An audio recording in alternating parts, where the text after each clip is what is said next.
Hello. We are so excited to show you our native speech capabilities. Welcome back to the English journey.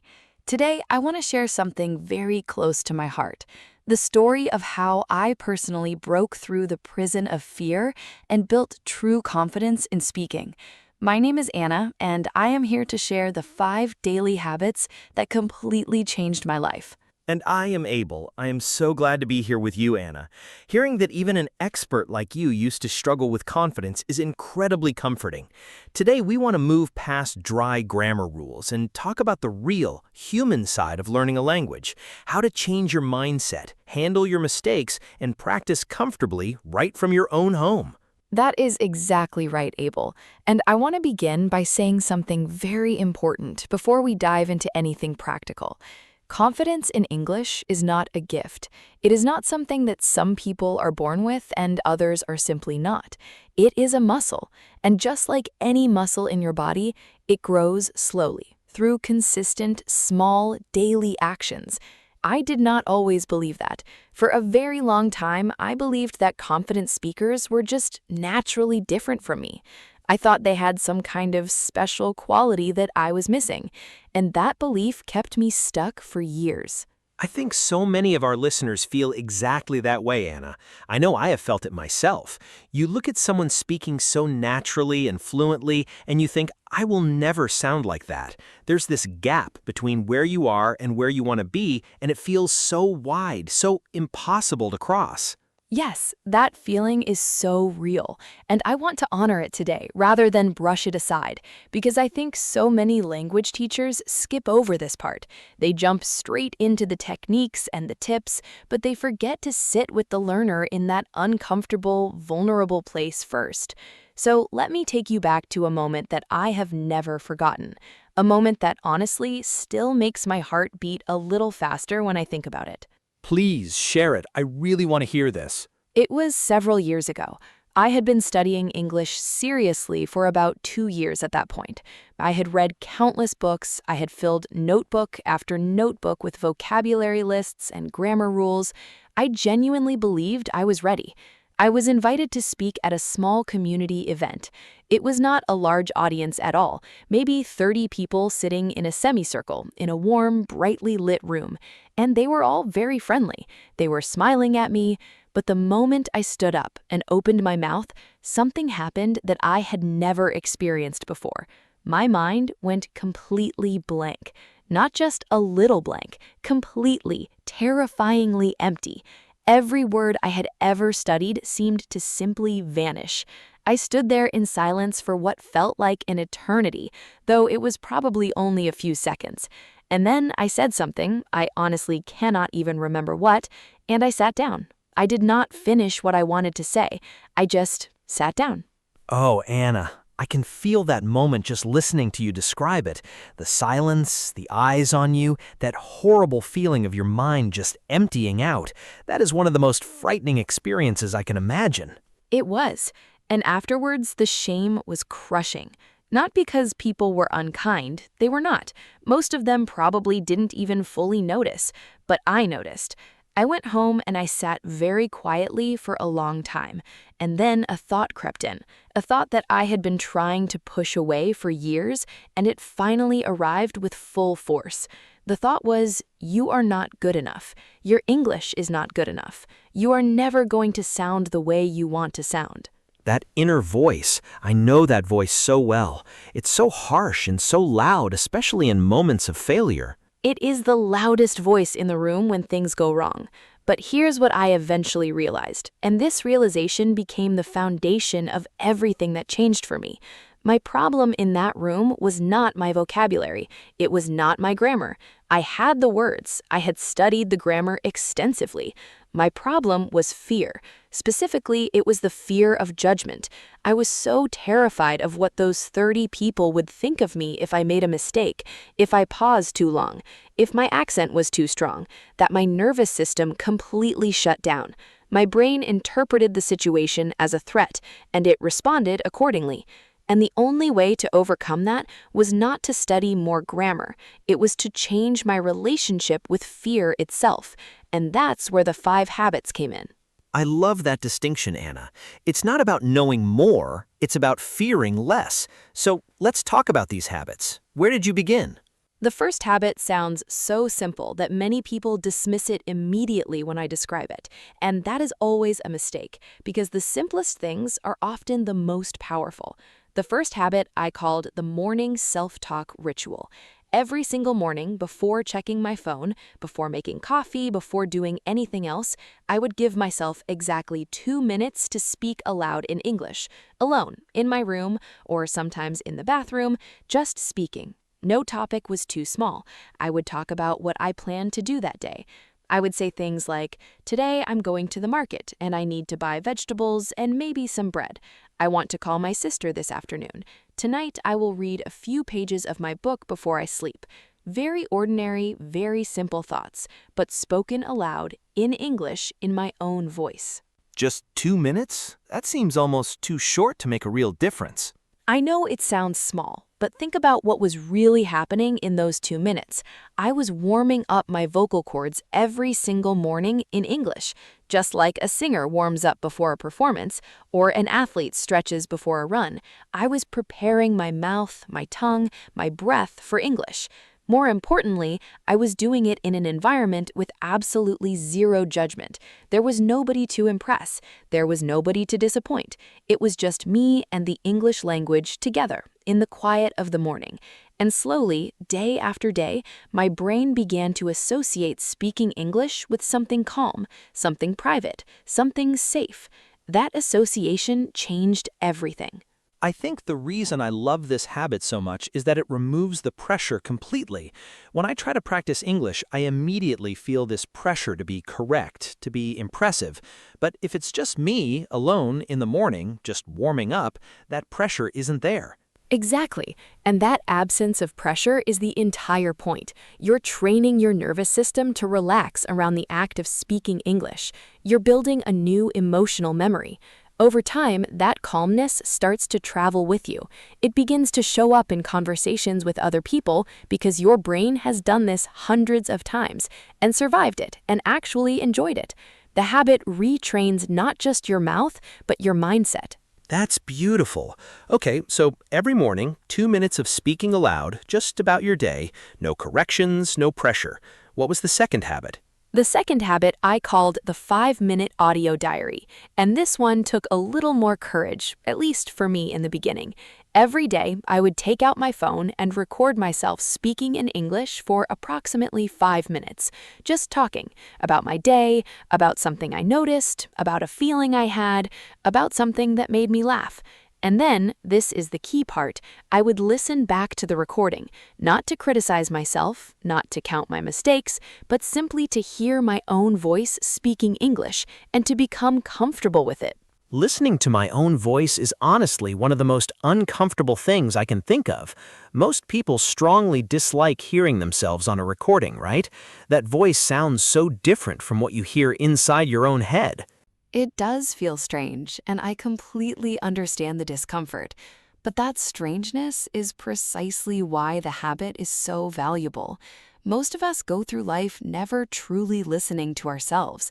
We hear our voice from the inside, which is always slightly different from how it sounds to others.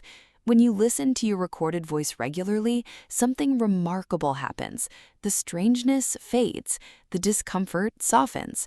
You begin to recognize your voice as your own, as something real and valid and worthy of being heard. And that familiarity becomes a form of self-acceptance.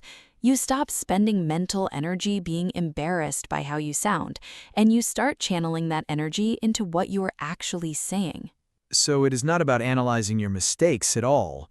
It is purely about becoming comfortable in your own English skin. Precisely. Of course, over time, you will naturally begin to notice certain things, patterns in your speech, words you use frequently, rhythms in your sentences, but none of that awareness should feel like self-criticism. It should feel like gentle self-discovery. You are getting to know your English self, your voice, your pace, your particular way of expressing ideas, and that self-knowledge is an enormous confidence builder. I'm already thinking about starting this tonight. What came next, Anna? The third habit is perhaps the most joyful of all five, and it is one that I think every single learner can make their own in a very personal way. I call it immersion through passion, and the core idea is beautifully simple. Whatever you love in your native language, find the English version of it and let that become your primary source of English input. Stop treating English like homework, start treating it like a hobby. Can you give some examples? Because I think some people might not know where to start with this. Of course. Think about what genuinely excites you, what you would spend your free time doing even if there were no obligation involved. If you love cooking, find English language cooking channels or food shows and watch them purely for the joy of it, not to study. If you love cars, find English documentaries or YouTube channels about engines, racing history, or car design. If you love stories, find an audiobook or a podcast that tells stories in English. If you love nature, find wildlife documentaries in English. The subject does not matter at all. What matters is that your brain begins to associate the English language with something that brings you genuine pleasure.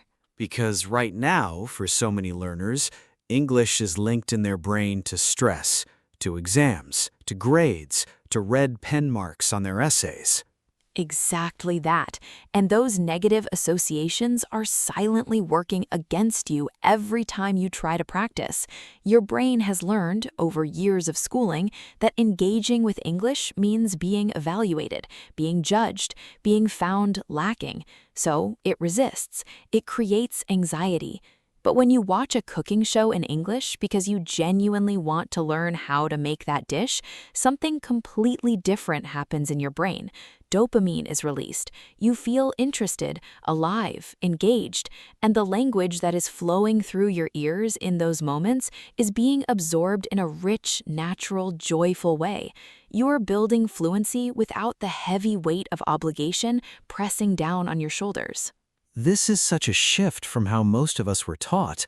We were always told to study English, but you are saying to live in English, in the areas of life that already light you up.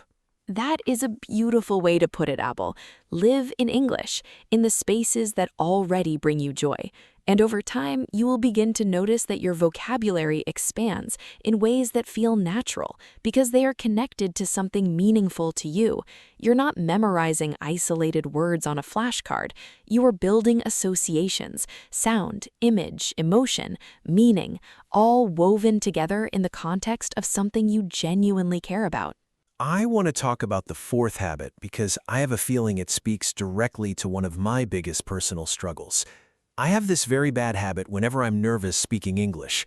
I rush. I push all my words out as fast as possible, almost as if I want to get through the sentence before something goes wrong. And then, of course, something does go wrong, and I feel even worse. I know that pattern intimately. Rushing is one of the most common responses to anxiety, and it's completely understandable. The nervous system wants to escape the uncomfortable situation as quickly as possible, so it speeds everything up. But in doing so, it creates the very chaos it's trying to avoid. Words get tangled, thoughts get lost. The listener struggles to follow, and the speaker's anxiety deepens. It becomes a cycle that feeds itself. So, how did you break that cycle? The fourth habit is what I call embracing the pause, and it begins with a single, almost radical realization. Silence is not failure. Pausing is not weakness. In fact, when used intentionally, a pause is one of the most powerful tools a confident speaker has. Think about the speakers you admire most in any language. Have you ever noticed how they pause, how they take a slow, easy breath between thoughts, how they seem completely comfortable in the small silences? Yes, actually. The most confident speakers I've ever listened to do pause, and somehow the pause makes them seem more authoritative, not less. Because the pause communicates something. It communicates that this person is not afraid of silence, that this person is thinking carefully, choosing their words deliberately. It projects calm and intelligence. So I began practicing what I call the intentional breath. Whenever I felt the urge to rush, whenever anxiety started pushing my words faster and faster, I would take one slow, quiet breath. Just one. In through the nose, out gently. And in that breath, two things happened. First, physiologically, my nervous system began to slow down. Deep breathing activates the parasympathetic nervous system, which is the body's natural calming system. And second, practically, I bought myself thinking time. That one breath gave my brain a moment to find the next word, to organize the next thought, to move forward clearly rather than chaotically. That is something I could practice right now, even in my daily life, before a meeting, before a phone call, before any moment where I feel that anxiety starting to rise. Absolutely. And the beautiful thing is that the pause starts to feel natural very quickly. You stop experiencing it as a frightening gap and start experiencing it as a rhythm. Speaking becomes less like running desperately from one word to the next and more like walking at a comfortable pace through a garden, unhurried, deliberate, genuinely enjoyable. I love that image, a garden walk instead of a desperate sprint. And you said there was a fifth habit as well, which sounds deeply important. The fifth habit is one that I believe is the most emotionally significant of all, and yet it is the one that learners almost never think to practice. I call it the daily victory log. Every evening before I went to sleep, I would take a moment. Sometimes I would write it in a small notebook, sometimes I would simply speak it aloud to myself, and I would identify one thing I did well in English that day, just one thing. It did not need to be impressive. It did not need to be large. Maybe I understood a phrase in a conversation that I had not understood before. Maybe I remembered a word at exactly the right moment. Maybe I kept speaking even when I felt nervous, even when the words were imperfect. Whatever it was, I named it. I acknowledged it. And I said, or wrote, this was a victory. This feels almost counterintuitive because our minds are so trained to focus on what went wrong. We replay our mistakes over and over, but we barely notice our small wins at all. That is exactly the problem, and it is a deeply human one. The brain has what psychologists call a negativity bias. It is wired by evolution to pay much more attention to threats, errors, and failures than to successes.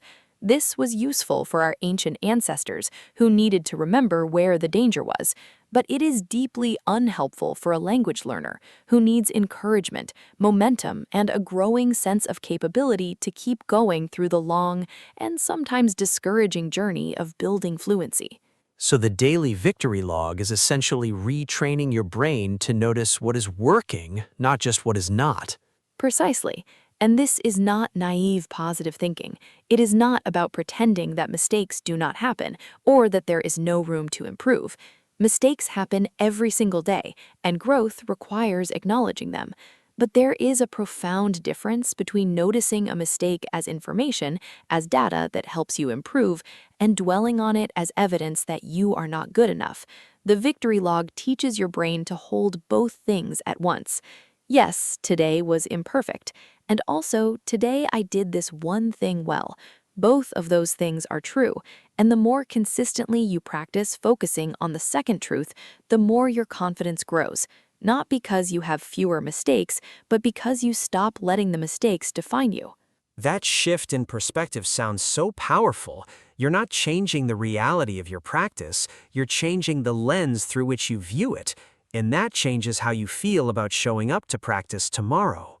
And the day after that, and the day after that. Because confidence is not something you find one day, fully formed and waiting for you. It's something you build, brick by quiet brick, through the willingness to show up imperfectly every single day, to embrace the journey with all of its discomfort and beauty, and to trust that each small, honest step is already enough.